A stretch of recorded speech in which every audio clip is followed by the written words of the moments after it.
This is Pixelated Audio, and you're listening to Spider-Man and the X-Men in Arcade's Revenge.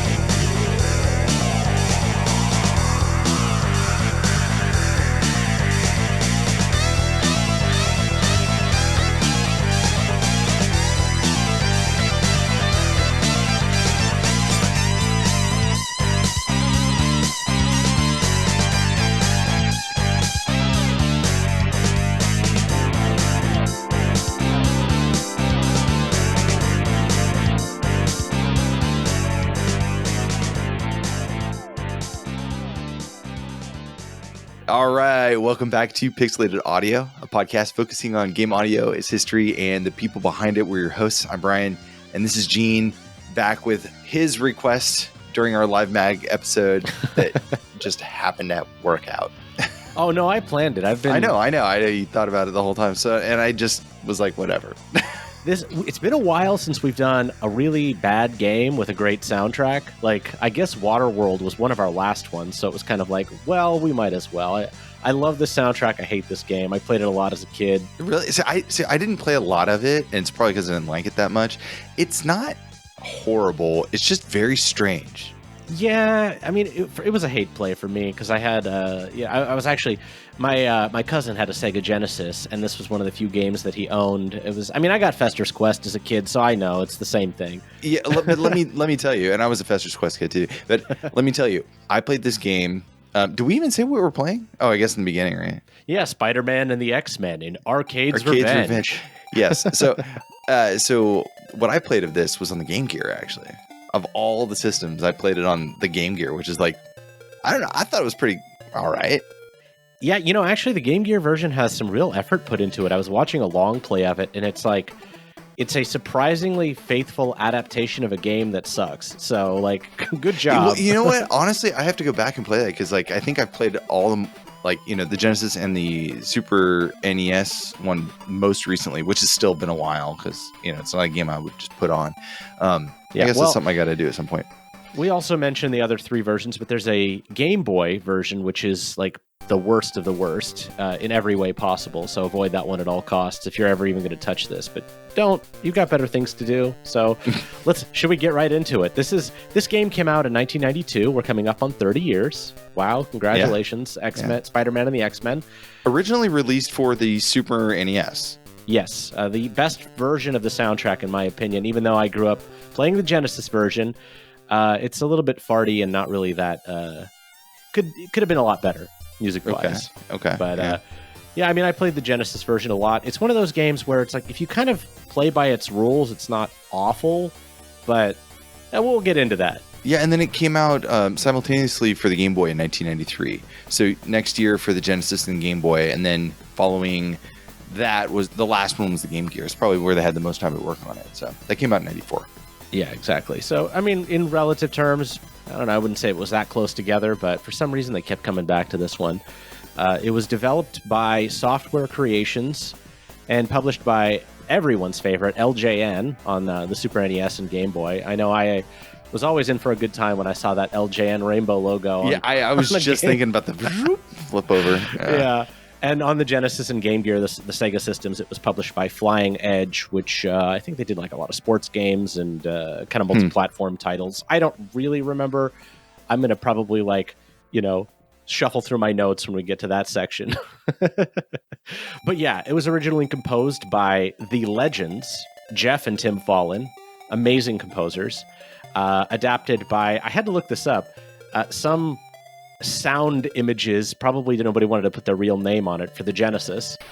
The Game Boy version was done by John Luce. And finally, the Game Gear version was done by Alastair Brimble, the adaptation. So that's why it's actually a pretty good version. They got some good talent on that one. It's you wouldn't expect it, but it's pretty good. Yeah. Well, Alastair Brimble's stuff is awesome. You know what's crazy is, we typically avoid talking about the Follin Brothers music, or talking about a specific game because there's always that we're going to get them on at some point. We just never connected the dots, but like we get them on at some point. We don't want to like blow through some of our favorite titles, to talk to him about. So he'll probably be like, "You guys seriously covered that piece of crap?" I bet if we got him on the show and told him, he would be like incredulous about it. That's like one of his better games, to be honest. Like the guys don't have like. That's true. The guys don't really have an amazing repertoire of like playable titles. They got stuck with a lot of crappy games. I mean, that was just kind of the nature of like mid-tier European developers. It was just like licensed games and sort of, especially in the early 90s, early mid 90s, it was like you get the work that you can get. And so they just did the soundtracks basically however they wanted. Hey, but Alberto Jose Gonzalez, he's an exception because like he got some pretty fun games too. So that's true. Anyways, so that first track, let's talk about that for a second. That was the intro for the Super NES version of Spider-Man and X-Men in Arcade's Revenge. Yeah, I had this exact same moment when I played Solstice for the first time. I'm like, I am ready. This game is going to be so awesome. Actually, Solstice isn't a bad game, but it's just really, really hard. But this one, it's like you got those crazy wailing guitars. It just sounds so good. Yeah, it's got a lot of energy. Yeah, it's a short tune. It's, kind of just basically starts looping after like 20 seconds. But you're making that stank face like, so good. Let's get into our next track here. This is titled Briefing.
All right, that was Briefing, composed by Geoff and Tim Follin for Spider-Man and the X-Men in Arcade's Revenge on the Super Nintendo.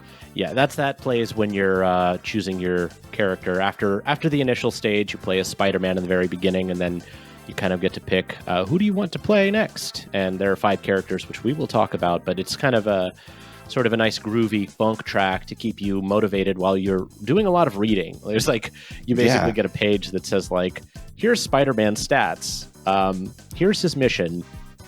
Oh yeah, I want to talk a little bit about the game before we move on. I found this great long play that had a great description of the game. I'm just going to read sort of an excerpt here. So it's from like World of Long Plays or something? Yeah, it's from World of Long Plays. They're a super reliable source of good long plays of video games. And they always have all the credits, which is important if you're looking up the composers. So they do. They have a lot of credits, including the person who played the game, which is the Vandal 172. But I'm going to read this description in lieu of the manual. So in the first level, the player controls Spider-Man, who must use his spider sense to disarm several bombs located through the immediate exterior and maze-like entrance to an abandoned building. After the player completes this level, Spider-Man learns that the evil mastermind Arcade has kidnapped Storm, Cyclops, Wolverine, and Gambit.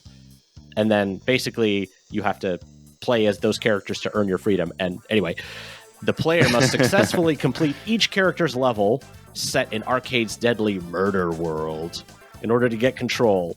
And then Spider-Man has a final showdown with Arcade at the very end. So yeah, that's the framing. What a dumb concept.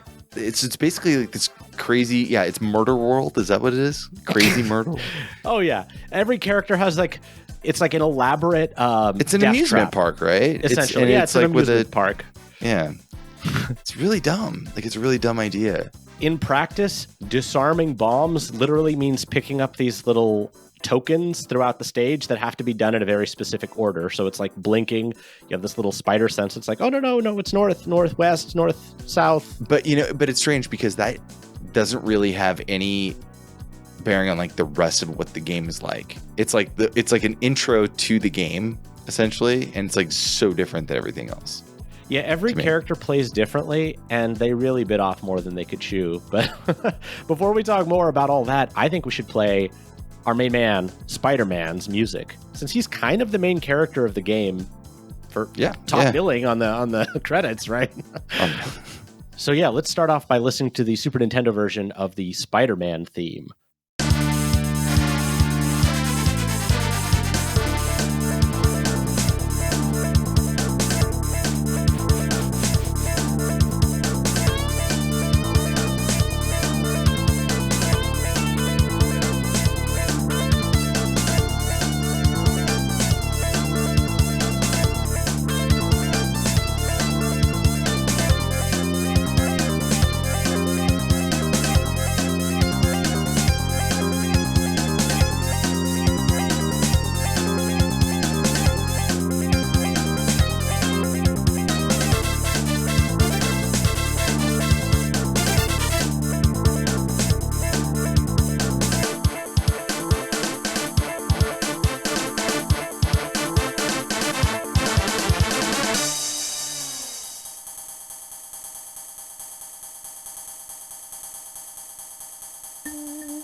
Oh man, that was killer. That was Spider-Man for Spider-Man and X-Men in Arcade's Revenge for the Super NES.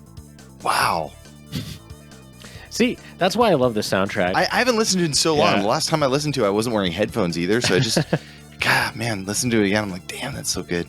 I don't see this one get talked about a whole lot, even among the like pantheon of crappy games that the Follin brothers made music for. For some reason, nobody ever wants to talk about this one. Probably because it made them too mad. I don't know.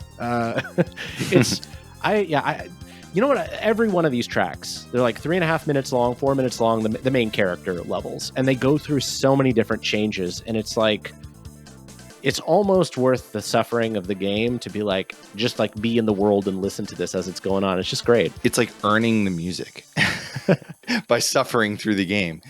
Do you want to compare this to the Game Gear version? Allister's version? I do. I think it's a pretty faithful version considering it went from a Super Nintendo to, 3 square channels and a noise channel. Yeah, let's take a listen.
And that was the Game Gear version of the Spider-Man theme, transcribed or, arranged by Alastair Brimble, which honestly, for the hardware, sounds pretty good. Yeah, I think it was a great version. For the hardware, especially, playing it close up like that, it's going to be, face melting from the Game Gear. Yeah, and I was watching a long play of this, and it looks pretty accurate to the original game. So props for the conversion. Again, not a game that's great, but good job on it anyway. Yeah, no, I was impressed too. I thought the game was, fine, So Brian, before we move on to the next version, we're going to play a little game. It's going to be just like Spider-Man and X-Men. You get to choose who you get to play as. So, oh boy. Yeah, we got 4 characters. Well, we got 5 technically. You get to play as Spider-Man again in the real game. But here, we're not going to play his music again. We have Wolverine. He slashes. He's in a clown maze. He's essentially in a fun house. Yep. We have Cyclops, who's trapped in a mine, and he gets to punch and kick and shoot lasers. We have Storm, who is in a perpetually flooding underwater base and has to get air bubbles from clams and stuff. Storm's like a flying person, right? What's that have to do with water? Not in this game. They were like, how do we make it look like Storm is flying all of the time? Oh, right. We just have her in water. That works. It's the dumbest. We talked about this at the end of the last episode. It's like the dumbest conceit. It's like, well, you couldn't find a way to make the flying work because our game is not designed around open world levels. So, it's a different kind of maze. It's just water. And then finally, you have Gambit, who is, get this, not 1, but 2 separate scrolling levels where you're chased by a wall that is closing in on you or a ball that is about to crush you. Not only that, you have cards that are limited. So, you have to collect them. You can get to the boss and run out of cards and lose. And so you have to do the whole level over again. No checkpoints. Great. Oh, man, that's right. That's right. I totally forgot that those were limited. Oh, man. Wow. Yeah, well, choose your character. This game is worse than I thought. You know what? Let's do Gambit. All right. And so do you want to do the Super Nintendo version or jump over to the Genesis version? I think this is probably the best example for the Genesis version because it's a lot more techno-y. But yeah, we can do that. Yeah, let's do that. Let's listen to the Genesis version of Gambit. All right, let's do it.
All right, that was Gambit from the Genesis version of Spider-Man and X-Men. You know, it's weird. If you look at the box, it says Spider-Man, X-Men, and then really, really tiny in the corner, it's like Arcade's Revenge.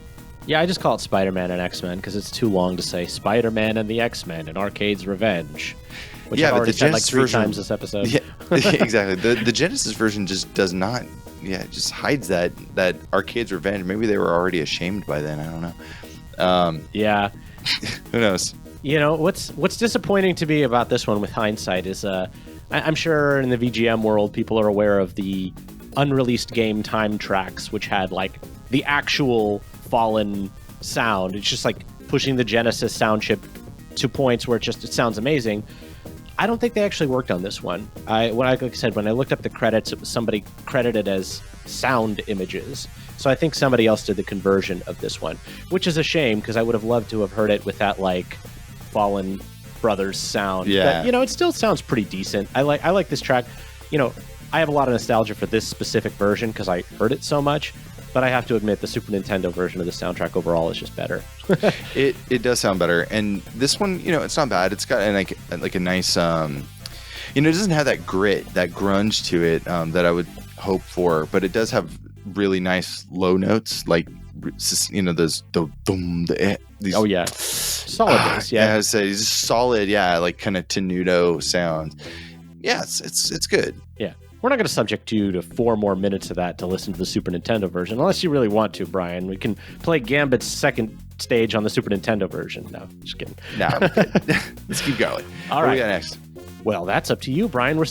I'm Arcade. I'm the game master over here. Oh, I got you. You have 3 more characters to pick. You can be Storm, the water level. Before you even go on, no, let's go back to Storm. The reason why is because we just got, you know, our hands wet, our feet wet in that that water episode. Like a few weeks ago.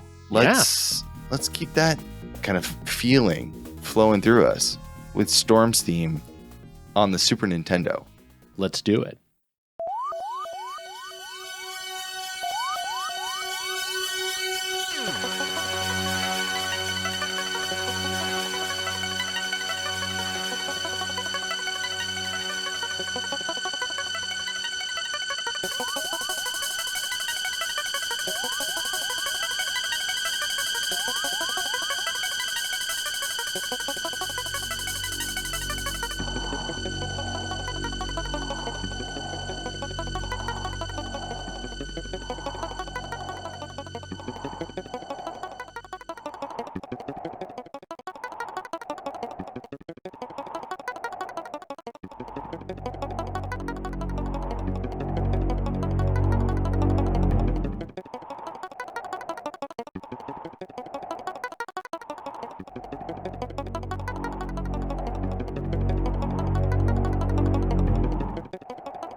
That was Storm on the Super Nintendo version of Spider-Man and X-Men. And for those of you that heard our last episode, count how many hallmarks of water music you heard in there, because I heard like 4 or 5 of them. Yeah, I know, right?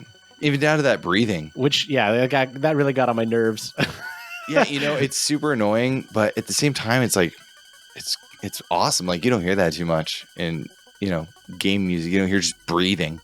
This is a rhetorical question because, of course, the Follin brothers, but who writes music like this, right? Like, halfway through the song, there's a fake ending, and it's like, oh, it's kind of winding down, and then a whole new section starts. You know what? I seriously think, and I've heard them in interviews, and I gotta say, they're totally making this up as they go. Like, every single, like, absolutely. Like, you hear like 4 bars, and they don't know what they're gonna do going in, and then you know what they're like, let's just add another fill here, and then like just go into like 80s brass band or 80s brass like ensemble, and then wailing guitar, and then you know what? Why don't we just cut everything out and then have some breathing?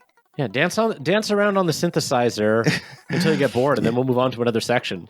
Who cares? They're just children. Yeah, remember that thing you heard like 2 minutes ago? Let's bring that back, but let's do it differently this time.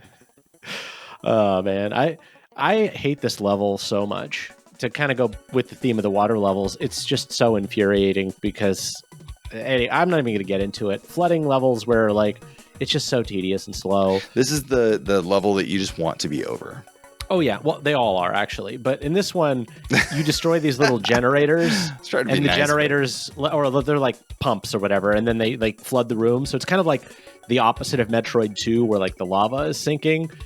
You have to destroy like 8 of these, and then at the very end, you destroy like the most boring set of just like static enemies that kind of sit there. There are like more of these pods that like shoot lasers at you. It's like they had an idea, they just didn't execute it on it very well. On any of the ideas, Oh yeah, no, this was like a first draft, but this is probably a good time, since this track is pretty mellow, to talk about some of the composers for the game, because I actually think this is, if I may say this, Brian, for us to take a little bit of a breather. Oh God, I'm leaving that one in the show. So I'm going to start with Geoff Follin, because his credit is listed first. Actually, Geoff Follin is not as often listed as the primary composer for the Follin Brothers stuff. Have we not talked about them in like great length before? I'm pretty sure we have. We kind of like touch on Tim Follin all the time. It's like, okay, oh, this is Tim Follin. He's just so great. He's so great. But Geoff Follin gets very little credit. He's the brother of Tim Follin. They're both British or English composers. I wrote this, and not in a bad way. He's not as prolific as Tim Follin, but that's kind of crazy because, Tim Follin wrote like dozens and dozens of soundtracks. Both very talented. They both really like that sort of prog rocky style. Ones that he wrote specifically are Wolverine on the NES, which I don't think most people even know is a game. It's just called Wolverine. Has that very 70s, 80s prog rock kind of thing. Incredible Crash Test Dummies. Again, a game you don't really need to play, but the music's pretty cool. Yeah, that's a good one. And then together with Tim, they worked on Plock and Equinox, which is the sequel to Solstice. Brought to you by the guys who made Plock. Another one of those soundtracks from a game that you probably never played, but it's real good. That's a great soundtrack. Let's talk about Tim. Oh, yeah. I don't want to go on forever and ever. I'm just going to say that I love Tim Follin's just approach to music. This could be like an hour of, Ed, a good friend of ours, Ed, in front of the show, VG Embassy, like he has a man crush on Tim Follin, but we could just have Ed on and we could just talk about these brothers for hours and hours. Oh yeah. And we probably have at some point. So, but anyways, it's too bad he's not here because we could be chatting up his story. We will get him on for something. I mean, there's so much music that he's done over the years. I would love to talk to him about almost anything, especially if we can get both of them. But yeah, he started on the ZX Spectrum and Commodore 64. Has worked on, I think it's almost like a meme at this point, but pretty much has worked on games that are not worthy of the soundtracks that are on them. He just goes off on these wild tangents, and it's just he should have started to get bigger and better projects with the talent on display, but he kind of was always sort of I don't know. To be fair though, in his heyday, NES, Super NES, era, I mean, you couldn't keep up with the Japanese composers. I mean, there just wasn't enough big titles coming out of Europe, like on those consoles. That's true. That was going to yield him the success as, any of the Japanese games. That's fair. Yeah, and that's true. So some of the ones that he's probably better known for, the Commodore 64 Bionic Commando, I think he did Gauntlet, the Ghosts and Goblins version on C64 as well. It's really, really cool. Mm-hmm. Silver Surfer and Pictionary on the NES, which Pictionary has no right to be that good. Like, it's just, right. You listen to that title theme and you're like, did somebody invite like a band into my room here? What is going on? Same thing with Solstice. He did the Dreamcast version of Echo the Dolphin, which we ended our last show with as a nice little nod. Mm-hmm. Chase complained there was no Echo the Dolphin, so I threw in a bunch of Echo on that one just for fun. He stopped making VGM around 2005, but did not quit the game industry. Actually, a few years back, he kickstarted a game called Contradiction, Spot the Liar, which is a really cool game. My wife and I beat it. We actually enjoyed playing through it. It's got some really cool actors, and apparently it was completely filmed and shot on a budget, and it's kind of like an old school like visual novel murder mystery kind of thing. Reminds me of like one of those like Tex Daphne Murphy, games. Yeah, something like that. Tex Murphy, yeah. And we liked it. We really loved it. Yeah, I've heard this game is really well reviewed. They just recently did a review of it for Top 47K Games over at Hardcore Gaming 101, and they put it pretty high up on the list. So it's one I definitely want to check out. That's with his game company, Baggy Cat, which he founded basically to make this game a reality. So he's, again, I think he composed the music for it, but it was more like incidental, little atmospheric stuff. You don't have like prog rocky wailing guitars in like foggy England. Not in this game anyway. Oh my God, that reminds me. That's why we didn't get him on the show. Oh, because he was working on the game? No. So I emailed him at his Baggy Cat address because that was like, and he responded. Oh, right. And he had this really sweet email, and I was so stoked. This was like 5-6 years ago, a long time ago. Yeah.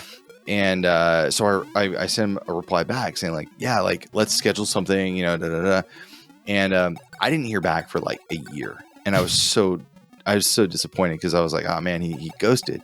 Turns out his email box just like wouldn't take any more mail, and so he got back to me. He's like, oh my God, this is the first time I've even checked my mail in like a year, and I was like, yep, great. We will get him on, yeah. Yeah, we do need to get him on. It's a little more accessible now. He did a really good interview with Marcotta Brothers. They had him on. I think it was around that time that I couldn't get in touch with him. So yeah. It worked out. It was a really good interview. But I know he's resurfaced. He's done a couple of interviews lately. Yeah. So we'll get him on at some point. But so he did the Contradiction game, which is totally you wouldn't expect coming out of him, but it was really done well. It's on the iPad. I think you can get it for it's got to be expensive. Like, it goes on sale every now and again. Like $5 or something like that. I think it's like 10, but it's it looks like a great game. I'm just going to round out the list real quick because I don't want to talk about Tim forever and ever. We should get him on the show. I do also want to take a quick aside to say another reason why I want to do this show is we haven't talked about British composers or UK, Europe composers in a little while, so I wanted to bring it back a little bit. But John Luce worked on the Game Boy adaptation. I'm going to keep this pretty brief. The Game Boy version is crap. It's the soundtrack's not very good. John Luce was some composer that just did some freelance work here and there. His game credits aren't very numerous. Nothing totally special. I just found him on LinkedIn, though. He is apparently the director of audio production at Dolby Laboratories. I get the sense he was more of an audio guy that kind of got roped into composing music for a little while. Probably is just like you wanted to do something in the industry, right? Oh, well, I got this game we're working on. It's a really crappy game, but you can do some music for us. Exactly. Yeah. I mean, audio, sound. And from what I can tell from his LinkedIn, he's moved on to much more of like audio production, direction, and, more of like the back of house kind of stuff. So Probably it's fine. Good on him. Good job, John. He's actually right here in the Bay Area. So congrats, And finally, I'm going to leave this a little bit to you, but the Game Gear version was done by Alastair Brimble, another British composer who is too many credits to list, honestly. Tons of Amiga stuff, yeah. That's another guy that I've had a chat with. In fact, Barry Leach got me in contact with him, and nice. I don't know what happened. We just said, "Hey, let's do it," and it just never happened. So it'd be really cool to get him on. It would be. He's not really doing composing. I don't think, right? I think he's just. He did a couple of games up to about 2020. It looks like not as many, a lot fewer in the last decade or so. But yeah. He's done so much stuff. Oh yeah, so much stuff. Alastair Brimble's another one of these like workhorse composers. He has got so many credits. You wouldn't necessarily know him. I'm looking up. There's some games. He's probably best known for his Amiga work, but even recently he worked on, I guess, The Driver, Syndicate, Transport Fever. I'm guessing that's similar to like a Transport Tycoon, Train Fever, the 3DS Teenage Mutant Ninja Turtles, going all the way back. He worked on what's the frog? Super Frog. That's one. Okay, yeah. Yeah, that's it's like you're a frog mascot platformer game.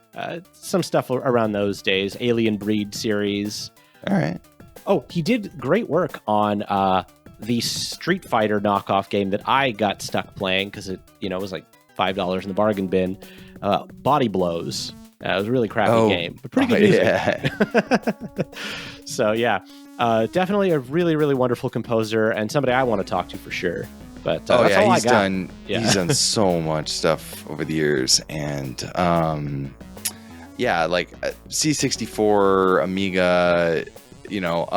Again, not a lot of like amazing games, but a lot of really amazing music. So I mean, there's some good ones in there. But yeah, definitely some great soundtracks. Anyways, let's get into our next track here. What do we got?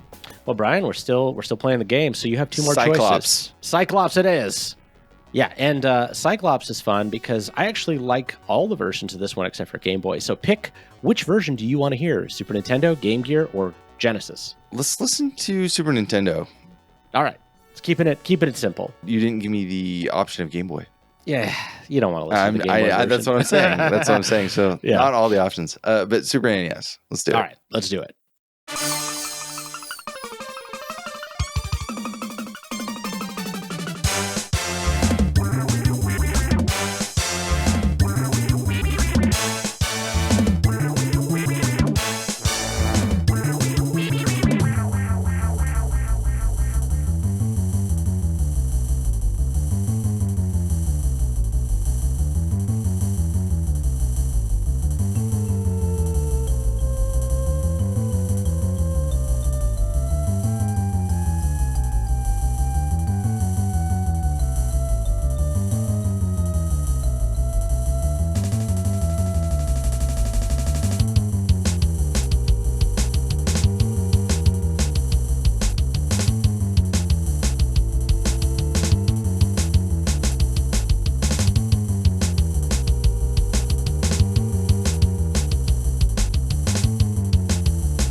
all right, that was Cyclops on the Super NES version of Spider-Man and X-Men.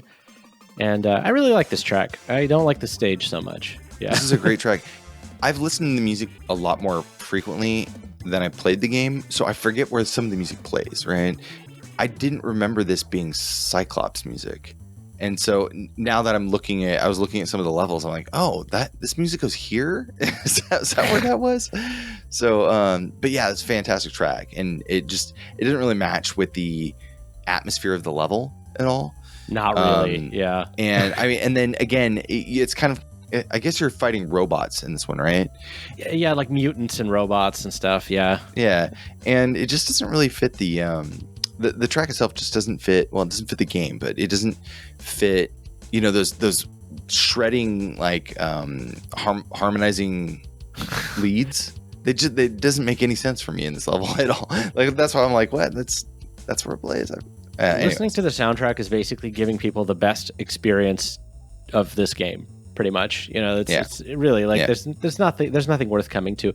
And what's especially annoying about this level is like you pretty much are forced to be in mine carts the entire way, and they like, you know, come on like a 10 or 15 second timer. So if you miss one, you just got to wait for it.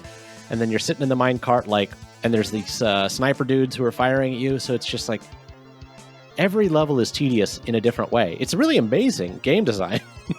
Yeah, you know, and it's funny too, because we haven't really talked about Software Creations too much on the show. They were a British company, right? From UK, and they started around 1985, 86. Yeah, and then they changed the name to Software Creations in 1991, Software Creations Ltd. And they became one of Europe's like biggest developers, correct? I mean, like they had done stuff for just on what they touched, right? They were on 64, Spectrum, Amiga, Amstrad, Atari. They did some stuff for NES, Super NES, obviously. They did, you know, stuff all over the place. And they were doing really good financially. And in 1994, they were finally put on the London Stock Exchange, which means like they were pretty significant, you know? Yeah, if you look at their 90s output, they were kind of like, maybe not quite EA levels, but they were one of the big publishers of like sports games and action games. They were kind of a big deal throughout the 90s. Yeah, and I wouldn't say like their stuff, even up until like 2000, they had done stuff. And I wouldn't say like they did a lot of amazing titles, not at all. But, you know, they did Plock, they did Border Zone, Ken Griffey Jr. Slugfest, you know. They had some sizable stuff. I mean, and they did Equinox and Mortal Kombat 3. And yeah, anyways, so they had some decent titles, but then they got, in 2002, Acclaim actually ended up purchasing them, and they got absorbed into that company. So yeah, you know, didn't survive the 2000 cliff that a lot of small to mid-sized developers. So I'm sure some of the employees continued on to work on other games, but if you go back to their early credits, you can see it's basically like the Follin Brothers Fest. You've got Agent X on the ZX Spectrum, LED Storm, Bionic Commando. So they were basically their house composers for at least a decade. Right.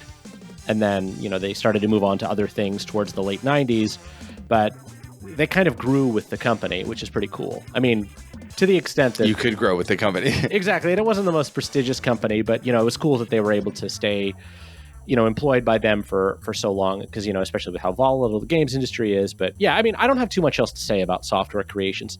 I think they were an okay developer. I don't think they necessarily deserved better, but, you know, they did all right. I'm surprised they weren't also the publisher for the other versions, but I guess it, you know. Well, you said they were acquired in 94, so they weren't really that big yet in 92. That's true. It's just before that. Anyways, let's get into our next track here. We're all out of X-Men. No, you saved the worst for last. You have Wolverine. Oh. Somehow they made Wolverine not fun to play. Actually, nobody in the 90s made Wolverine fun to play somehow, but this is one of my least favorite versions of it. So let's listen to the Funhouse version, awesome. The Super Nintendo version of Wolverine.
All right, that was Wolverine from the Super NES version of Spider-Man and X-Men in Arcade's Revenge. Honestly, I didn't care for this track that much. Yeah. That's why I said you saved the worst for last. I hate this stage. Well, okay, I hate every stage in this game. I hate this music. It does not spark joy. So Marie Kondo would say to throw this one out. Yeah. They did the best they could with it, like Circus Funhouse. You're trapped in, Jack-in-the-Box little toy soldiers. It's very much more designed for ambience of the level than it is meant like any of the other tracks, which don't really seem to care. Right, other than Storm, right? But did you notice, and maybe it's just me, but if you listen to the progression of this track and you listen to like how Storm's track progresses, it's very similar, where it has this long, really long, almost obnoxious buildup, but then it unleashes some really cool, like it all of a sudden breaks into something, slides back off, stops, reconfigures itself, and starts back up again. Very similar kind of pattern that we saw in that other track. All of the tracks pretty much follow this structure, and in a broad like song form style, right. So it's the same kind of trick. It's just doing it more from a compositional way than an arrangement way. I think of it more of like when they compose, everything is like a Pink Floyd album, right? It goes through its own its own stories that it's telling, and then it kind of lingers and doesn't really do anything for a little while, and then it jumps right back into it. So my thought there. Anyways, want to get into our next track? I do. I don't even want the listeners to hear this in the background for too long. Before we jump into the final level, remember we've freed all of the X-Men, right? There's nobody left to save. We have to go on and to fight Arcade. But I wanted to take a little bit of an interlude. There's a little bit of an extra tune on the Genesis version. It's an unknown track. It's kind of like a version sort of like the briefing. Let's throw that in there real quick. It's kind of a short track.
So that was the unknown track from the Sega Genesis version. It's pretty cool. Like I said, a bit of a riff on some of the other tracks, the title theme and the briefing. Okay. I mean, maybe it wasn't included because it just didn't have any specific place to fit. It is curious, though, why there's an unknown track in the Genesis version and not the Super Nintendo one.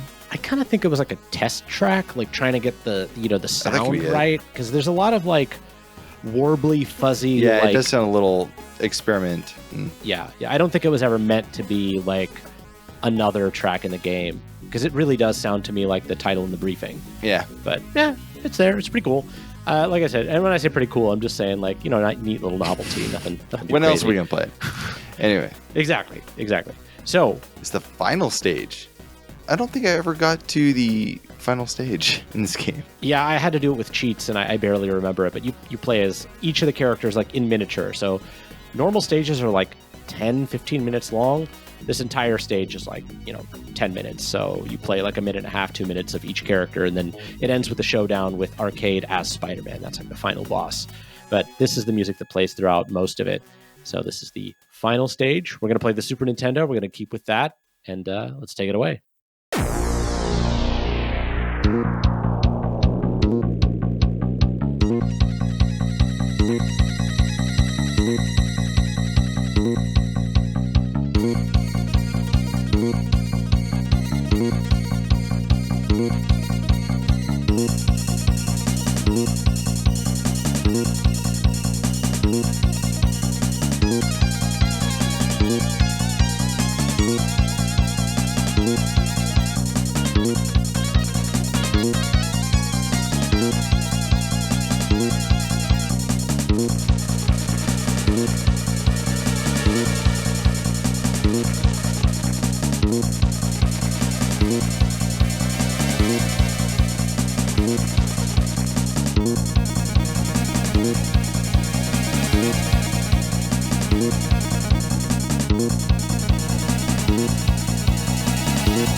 All right, that was the final stage, composed by Geoff and Tim Follin for the Super Nintendo version of Spider-Man and X-Men's...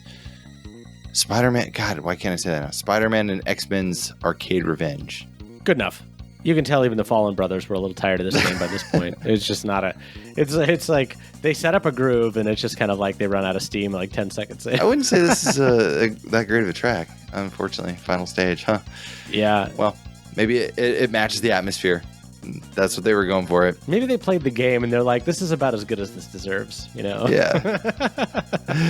Oh, yeah. Like you said, Brian, I'm not selling it. That's for sure. Yeah. Don't play this game. That's my recommendation. All right, so hopefully they got a little bit of wind back for this ending track. This is the ending track, the ending of the game.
All right, that was the ending track composed by Geoff and Tim Follin for the Super Nintendo version.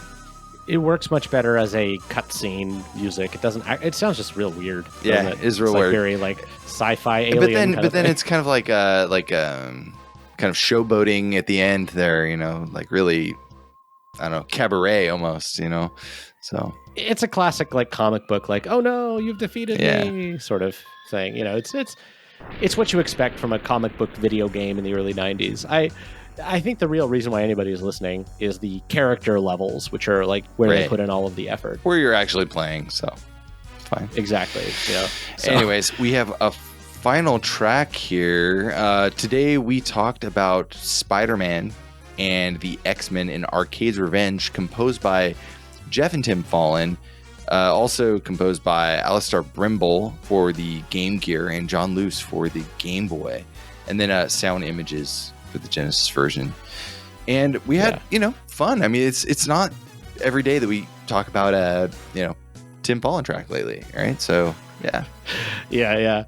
This is a very uneven soundtrack, too, which is, I don't know, I just love its, I love this word. I love its shonkiness. It's like really great in some parts and really like just baffling in others. Like what is going on with this game, with this music? It's just, it's great in like, they tried sort of way. Like I don't know. I just, this is redemption for me. I hated this game growing up. Yeah. And we talked about it. We talked about it at MagWest and that we were going to do it. And you said, hey, I'm just going to put some notes together for this. We'll just do it. All right. And here it is. So that's about the size of it. Anyways, I had fun listening to music though. It was great. Get back in the saddle and talk game audio and hang out with Gene. If you missed us and you want us to do more episodes, we always appreciate the support. You can join us in our Discord server where we, have a lot of people posting music and some great discussion and a lot of good friends. So definitely join in. Yeah, and check out our Patreon as well. We don't push it too often, but if you like what you hear, maybe not on this episode, but on other episodes where we try a little bit more, we do a lot of work typically to make sure that these episodes are fun and engaging, and we try to cover a broad range of music, and it just helps keep the lights on. It's just small, even a small bit helps, but no obligation, of course. You can always just listen for free, as you always do. Yep. And you can listen to some of our past episodes. like 135 Waterworld. And there's episode 125, Colgate, featuring our official mascot, Harold Hardtooth, everybody's favorite tooth mascot. Toothman. Yeah, lots of callbacks to our last episode at MagWest, so that's why these got brought up again. Man, we need to seriously sit down and have like a deep, thorough, researched episode. It's been a while since we had one of those. It's been so light lately. Well, the VGM Together episode was really well researched, but it was a little bit on the more technical, a little bit on the more, I won't say dry side, but I feel like that one was more serious, if you will. So every now and then we need. Yeah, every now and again. Them. Anyways, we got one track taking out the show here. You want to give the intro? Yeah. So we really have just one last track here and a little stinger at the end. This is the high score table as you enter your 3-letter initial for doing amazing. And then the game over theme, which most of us probably, if you played this, heard more often. So awesome. Thanks everybody for listening, and we'll see you back in a few weeks for the next episode.